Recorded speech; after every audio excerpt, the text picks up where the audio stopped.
Inshallah, we're going to see the story of Thumamah ibn Uthal. Thumamah ibn Uthal was the leader of the people of Yamama. You all know that story, right? And he was caught on the outskirts of Medina. He was taking some of the companions and he was killing them. The Prophet caught him and his companions. There were border control.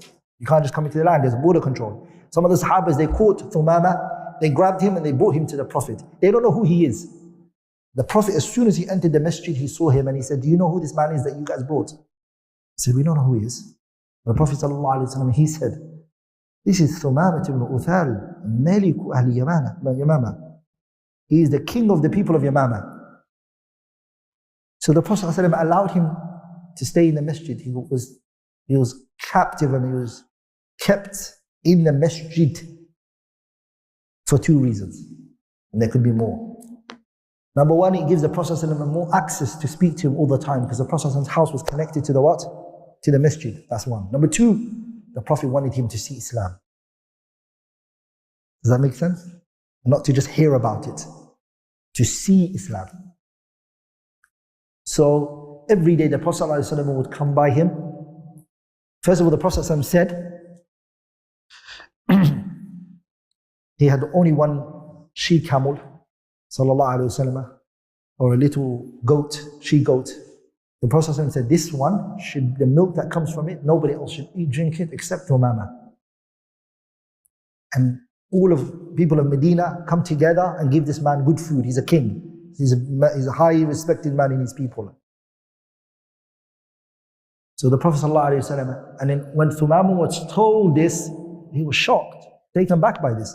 He said, he's doing this all for me? After all the things I've done? Anyways, 3 days, the Prophet ﷺ, every day he would come to him and he'd say, Thumamah, what do you have to say for yourself? And he said to him, I am a man who's from a people. If you take my blood, you're not going to live easily on this earth. They're going to retaliate. They're going to harm you, Muhammad.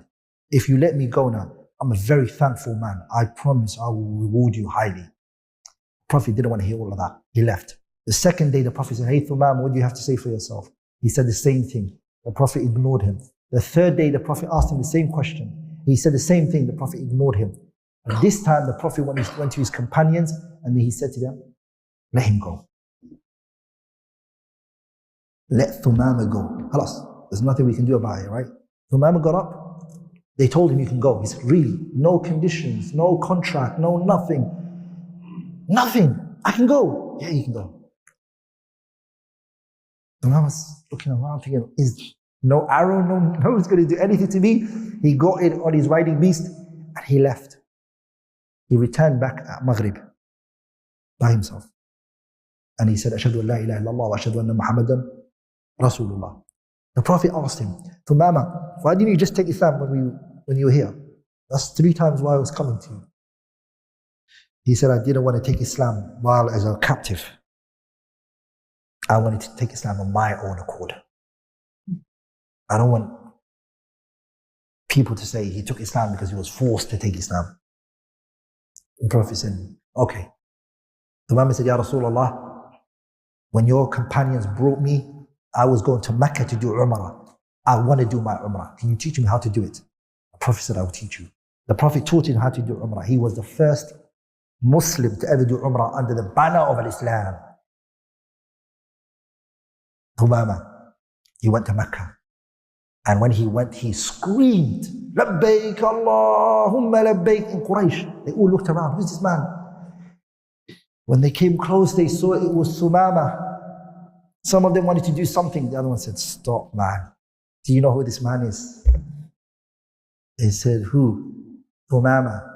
He's the king of the people of Yamama. The other one said, and? All of our grains and our wheat and our barley come from Yamama. And our vegetations and our fruits.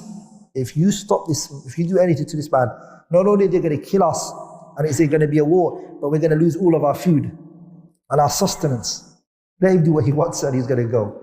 Thumamah did his Umrah, finished, went back, and did exactly what they thought he was not going to do. They prevented them from everything. He starved them. And Quraysh, they sent a letter to Nabi Muhammad, begging him, where's the qaraba? Are we not relatives? Are we not related? They kicked him out of Mecca to Medina and they sent that letter to him. Why would they send a letter like that to him? They know him. They know that they wronged him. And the Prophet, as soon as that letter reached him, he sent a letter to Thumama and he said, Thumama, why did you do that? Let them have their food. And he gave them their food. Sallallahu alayhi wasallam. And now we hear every sort of criticism and shame and name calling to Nabi Muhammad. Sah? Is that fair? Yeah? Wallahi, billahi, tallahi, I swear by Allah. Anyone who reads history and what took place before Muhammad ibn Abdullah came and even after him, what people do in wars, the way they treat their captives, everything about it, you will see the mercy of Islam. Wallahi, you will see the mercy of this man. Sallallahu alayhi wa sallam.